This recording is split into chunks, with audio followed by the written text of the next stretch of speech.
Hi, welcome back to the channel. My name is Brian and I will be walking from Mexico to Canada along the Pacific Crest Trail on March 23rd. This is everything I've got in my pack. It's geared up ready for day one, including food and water. So I'm going to go through everything that's inside, let you see what I've got. That also includes what I'm planning on taking when I hit the Sierras as well. If you have any comments on what I'm taking, please feel free to drop them in the comments. Also, in the description will be a link to my pack wizard so you can see the exact breakdown and all the weights in there as well. It's going to be a slightly different format from how I did it when I did my Tour Mont Blanc gear video, so hopefully you enjoy it. Right, let's go on with the video. So the first item of kit I'm going to look at is my rucksack. This is it here. It is the Osprey Exos 58 litre. Brilliant backpack. I took it on the Tour Mont Blanc and it worked out really well. I have shaved some weight off it by removing the top lid from it. So it's now down to 1,144 grams. Yes, it's not as light as the ultralight backpacks. However, I do like the suspension system and will also be carrying heavy weights at some point. So it makes sense for me to have a rucksack which can cope with the weight. So continuing on with Big Free, here is my tent. It is the MSR Freelight 1 person. I was wanting something that was freestanding but still a little bit light, so I went for the Freelight as it's semi-freestanding. So I've managed to shave some weight from the Freelight off of it with changing the bag out and different things. So it's now down to 809 grams, which is actually lighter than the Nemo Hornet Elite 1 person, which is 822 grams. Having a semi-freestanding tent will make it a lot easier for me to set up anywhere I want, whether it's on snow, rocks or hard ground. It's good for stability, and hopefully because it's double walled, I shouldn't have as much condensation problem as everyone else with their single walled Dyneema tents. To go with it, I have 6 MSR Groundhog stakes. I've had MSR tents before. I've used the MSR Hubba Hubba, which I absolutely loved on camping trips. So I know the company, I know their tents, and I'm looking forward to getting this one out on the PCT. So next we're going to look at my sleep system. I have an Enlightened Equipment Enigma 850 Fill Power quilt. I've never used a quilt before, so this will be new for me on trail. My previous sleeping bag that I took to Tour Mont Blanc is really good, but it is a bit bulky and heavier than a quilt. So to try and bring my base weight down, the only option I had was go with a quilt. I have heard a lot of good things about the Enigma quilt, so I am looking forward to using it. Paired with the quilt, I have a Big Agnes Rapide SL sleeping pad. This is really comfy and it's a lot lighter than my previous pad as well, so I'm really looking forward to using this.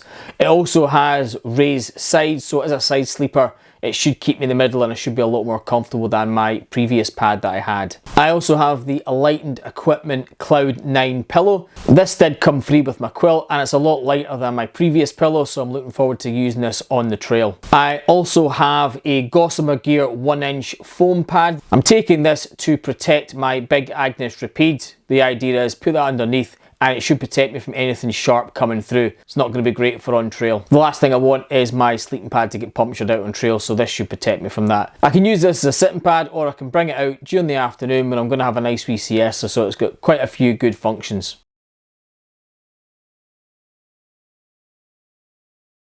So next I'm going to look at my cook kit. So the pot I'm taking is my Fire Maple 600 milliliters. This is quite a popular pot and it's got a lot of good features, from the heat rings on the bottom, and it's also got slats for a stove to fit in perfectly, so it shouldn't get knocked off.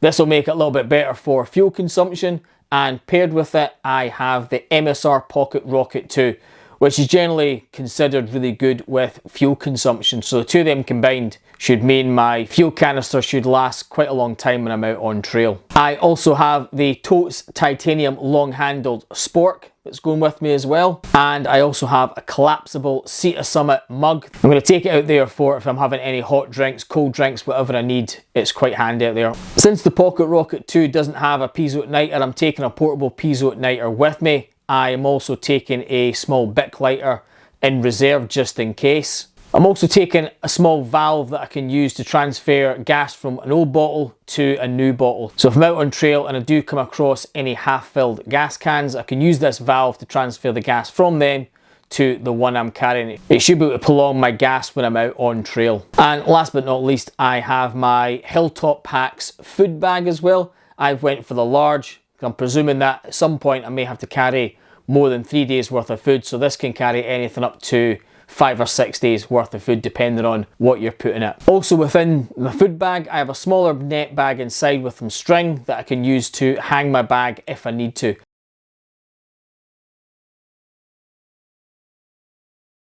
So next we're going to look at hydration. So I'm taking one 1 litre smart water bottle, and I'm also taking 2 700 milliliter water bottles as well out on trail. To go with them, I also have a Ceenoc Vecto X 2 litre, and paired with that I also have a Sawyer Squeeze. I'm also taking my Sawyer Squeeze coupler. This means I can connect my Sawyer Squeeze, my Vecto and a smart water bottle all together. This means I can just hang the Vecto up and I can just let them gravity filter. I'm also taking a small supply of water purification tablets just in case I need to use them.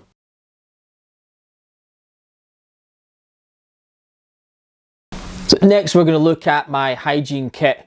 So for my poop kit, I have the douche trowel to help dig some cat holes, and I also have the backcountry bidet to go with me as well, so I can clean myself downstairs. Rather than taking babe wipes, I have these small porta tablets, which when added with water just become like a babe wipe and are a lot more lightweight than babe wipes are. I'm also taking a hiker to town, hiker to trail towel with me as well. This has got several functions. Main one is wipe myself down and dry myself, but I can also use it when I need to hitchhike to town or back to trail. I'm also taking with me a small bar of soap to wipe myself down and wash myself. This is a non-toxic bar of soap, so no one needs to worry that I'm going to be endangering the environment when I'm out there. I'm also taking with me a bamboo toothbrush, which I have cut down to fit a small Dyneema pouch that I'm taking with me. And to go with it, I am taking a supply of toothpaste tablets to go with it. I'm also taking with me a Hilltops Pack zip pouch large, which all this fits into, and it's got the little poop emoji so I know where my hygiene kit is.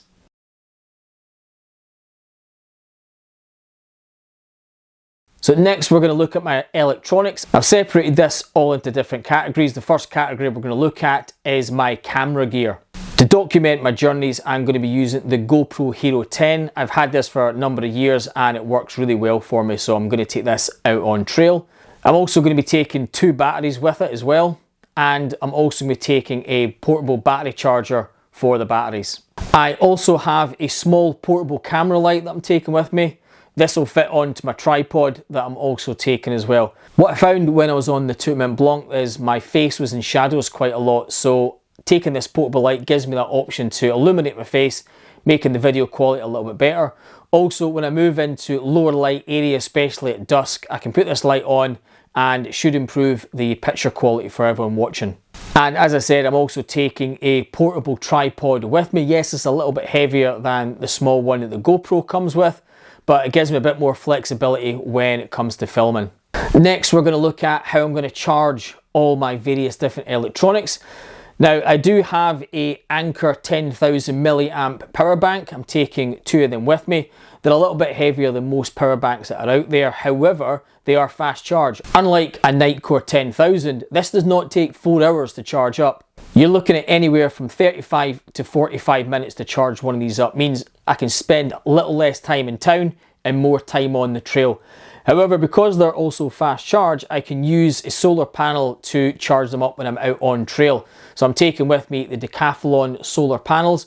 I used them in the Tourmaline Blanc and they worked brilliantly with this power bank. Now, people think solar panels are absolutely useless. It's not really the solar panels, it's the power banks you're plugging them into. If you have a power bank that takes 4 to 5 or 8 hours to charge, a solar panel is certainly not going to do it in a day. So factor that in when you're buying your power banks. So for me, the Anker power banks and the solar panels work brilliantly together. I'm also going to be taking 2 Anker fast charge cables. One is USB-C to USB and one is USB-C to USB. I'm also taking a small power adapter for my Phoenix 8 to charge that up. It means I don't have to take a separate cable for it. I can just plug this into one of my Anker power cables. And I also have a Unigreen portable wall charger as well. The one in the picture is the British version, but I did manage to buy the American version, so I don't need any conversion when I'm out there, which lightens my load that little bit. This is a 65 watt wall charger, and it also has dual ports as well. So again, this should minimize the amount of times that I spend in town trying to charge all my stuff up. Last bit of electricals we're going to look at is some miscellaneous items. So I'm taking with me my Garmin InReach Mini 2. This is a satellite communicator. It's also a satellite distress beacon. So if I do get hurt out there, I can hit the SOS and a rescue team should come and get me. But primarily it's going to be used to message back home where I am, if I'm all right, and they can also track me on it as well. I'm also taking with me my Nightcore NU20 Classic. This is a great little head torch, very bright, and it also has a separate red and white light button as well. And it's extremely light and they're incredibly reliable. Most people on the trail generally have one of these with them.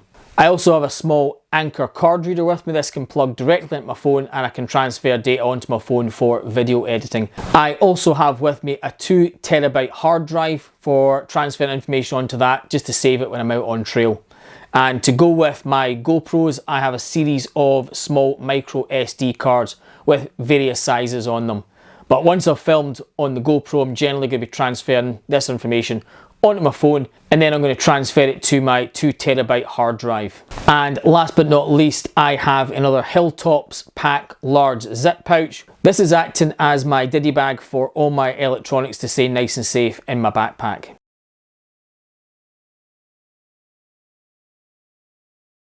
So next we're going to look at some miscellaneous items that I'm taking with me as well. The first of these is my Wolfcraft knife. This is an ultralight knife. It's not too big, and it's not there to defend myself from bears or wild animals. It's simply going to be there for if I need to make any repairs, if I need to cut open packages or parcels.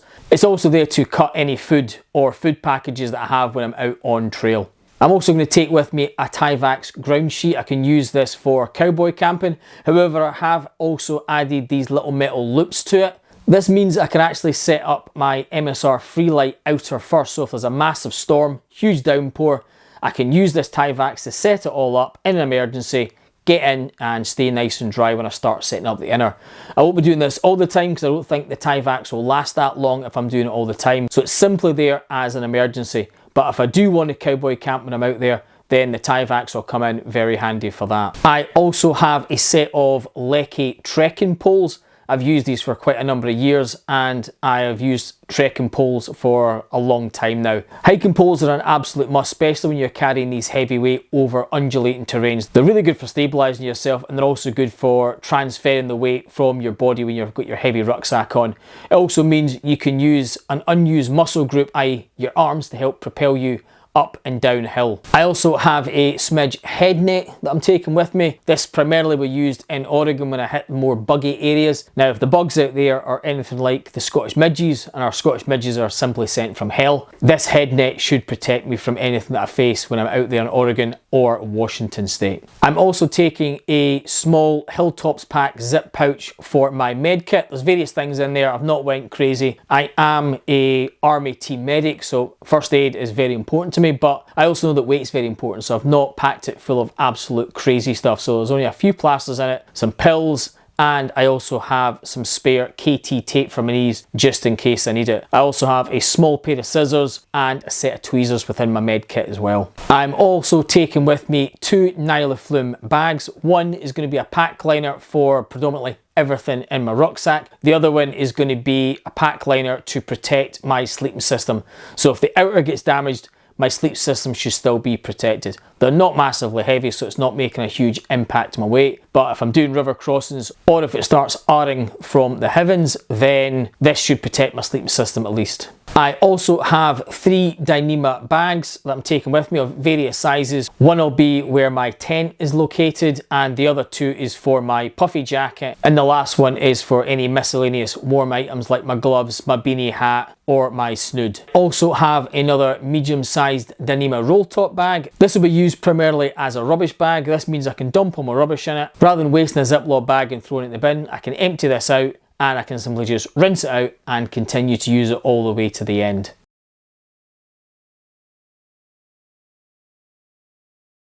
Next we're going to look at is my clothing. I'm going to start with my warm layers and work my way up to what I'm going to be wearing on trail. So for my warm layers, I have a Decathlon down jacket. This goes down to 5 degrees. It's really lightweight, it's very comfy, and it also gets some really good reviews on YouTube. I've had this on a few times, it's really comfy, and it packs down to a really small size. Paired with this, I'm also going to be taking my Kip Run running top.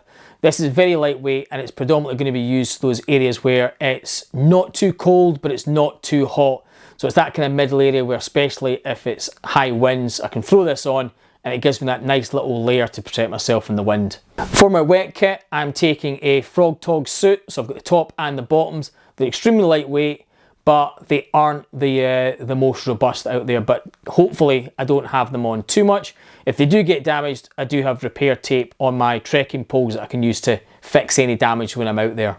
I'm also taking with me a buff. This not only acts as a bit of warm kit, but I'll also be wrapping this around my pillow and using it as a pillowcase. It's much easier to clean the buff than it is to try and wipe down my pillow. I also have a small lightweight Kip Run beanie hat. This isn't massively thick compared to some of the beanie hats that I have, but considering my down jacket has a hood, my running top has a hood, and my sun hoodie has a hood, I don't really need a massively thick beanie hat. I also have a pair of Kip Run running gloves, and for what I'm going to be sleeping in, and potentially I can use this as a base layer if it gets really cold, is my Helly Hansen comfort set.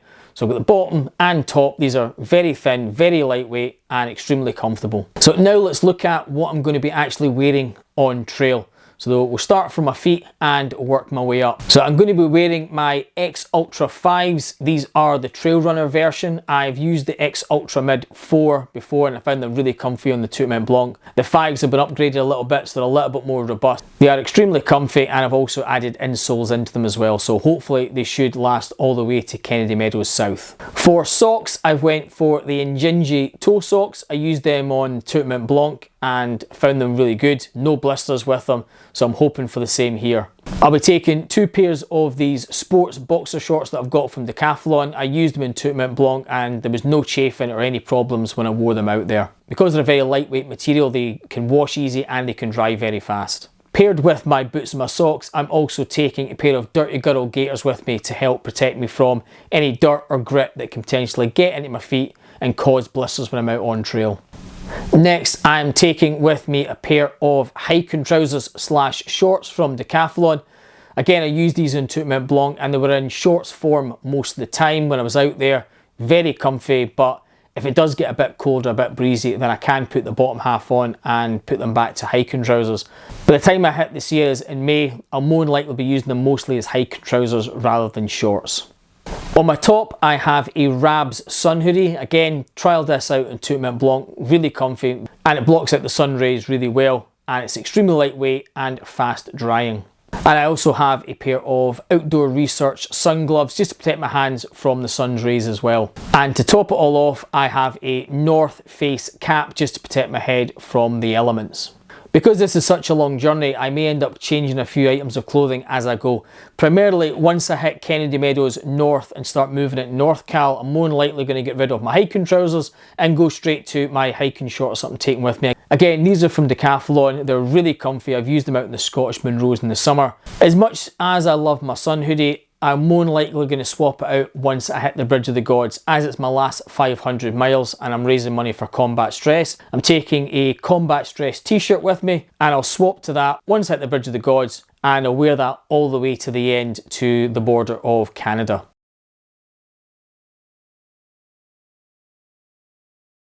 So next we have my controversial luxury items. Now please feel free to make any comments you want.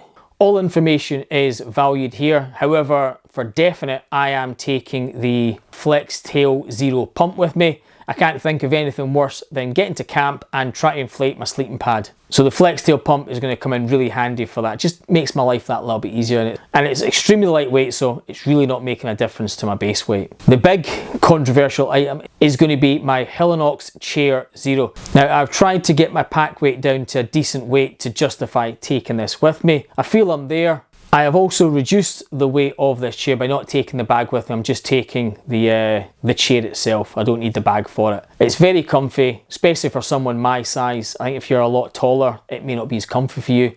But again, when I get to camp and I want to sit down and cook my dinner, chill out, maybe go through my video editing, I think having a chair just to sit on rather than sitting on the ground, it's beneficial for me. I have been out on camping trips for years, sitting on the ground, sitting on pads, and I'm getting to the point where I don't want to do it. When I get to the Sierras, I'll be posting this forward to Kennedy Meadows North because I will not need it when I'm in the Sierras. It also saves that little bit of weight because I'll be carrying enough weight as it is. This isn't absolutely finalised yet, but it's more than likely going to go with me. Once we get to the end of the video, I will go through the different base weights that I've got with the chair and without the chair.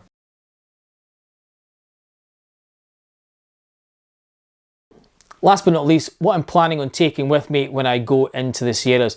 Now for my bear vault, I have hired this from Kennedy Meadows South and I am taking the 450 bear vault.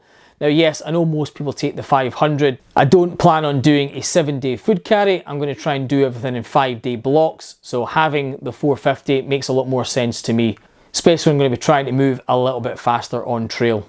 I'm also taking a set of Decathlon micro spikes with me. These are a lot lighter than my previous micro spikes. I may end up having these at the start though. The desert is quite an unpredictable thing, especially with me wanting to summit San Jacinto. I think it makes sense having them at the start, but I'm watching a few videos now to see what the terrain's like. I'm also going to be taking with me my own Summit Evo ice axe. I know you can buy ones out there, but I've already got one and I do a lot of snow hiking when I'm out in the Scottish Munros. It does make sense to take the ice axe that I'm very familiar with. It's also extremely lightweight as well, so it's going to help save the weight in the Sierras. There's also going to be some additional clothing that I'm taking with me in the Sierras. I am taking a set of mitts from Decathlon with me. I'm also going to be swapping out my running gloves for a little bit thicker ones as well. However, I can still fit my gloved hands inside the mitt, so if I do need that double layering, then I can combine my normal gloves and my mitts together.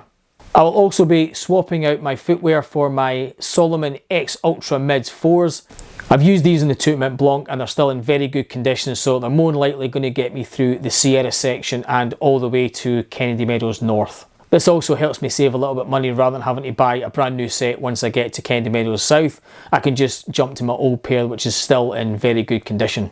I'm also going to be swapping out my Injinji toe socks for a little bit thicker hiking socks. These are very similar to your Darn Toughs, but just not quite the same. But I've used them on numerous hikes in the Scottish Highlands and they're very comfy, very robust, and they should get me through the Sierra section. And just like my Injinji toe socks, I'll be taking 2 pairs of these. One I'm wearing, one spare. To pair with these, I'm also taking a pair of seal-skinned Gore-Tex socks with me, especially if I start post-holing, the snow starts to melt, river crossings. The last thing I want is soaking wet feet all the time. I've seen a few videos of people just roughing it and their feet are in absolute states at the end of the days. This isn't great for your feet. These are the things that are going to carry you through the Sierras, so you really need to look after them. So I have used Gore-Tex socks for years, whether it's out in the Scottish Munros or with my day job in the winter. I'm also taking a pair of beach shoes. Now I can use these as camp shoes, but they're primarily there for river crossings.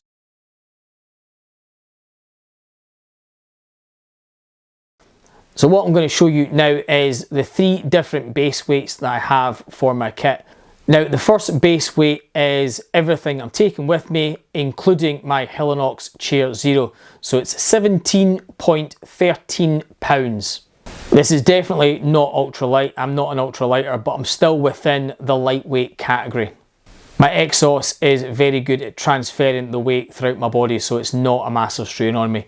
Plus, I'm British Army and I'm used to carrying extreme heavy weights on my back. In fact, my base weight here is much lighter than I've ever carried before in the military. My next base weight is without the chair and it comes in at 16 pounds. I think this is really good considering there was a popular hiker last year and she had all ultralight stuff. She also had no stove, no pot, she cold soaked, and her base weight was 16 pounds. Considering I have a pot and a stove in there, I still have the exact same base weight as someone who had hyperlight everywhere, hyperlight backpack, hyperlight bags, all that ultralight stuff, and she was still at 16 pounds. And I managed to get there with an Osprey pack and a stove and a pot. So I think I was doing quite well. So the next base weight we're going to look at is what I'm taking into the Sierras.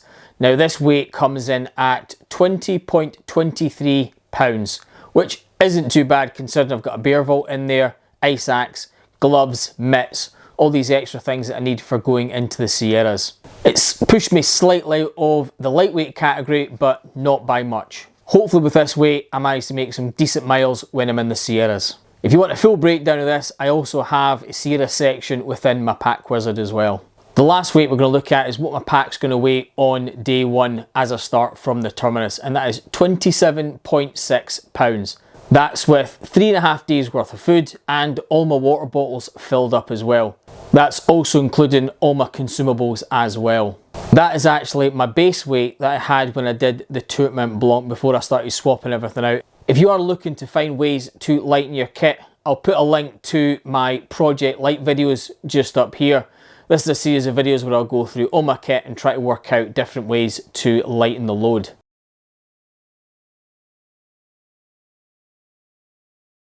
Hopefully this video is giving you an idea of what you can take. I know everyone focuses on the ultralight stuff, but it is very expensive and not everyone can buy it. And as you can see, you don't always need ultralight gear to get your pack weight down a little bit lighter. So there's lots of different things you can do, whether you take some ideas from me or other people.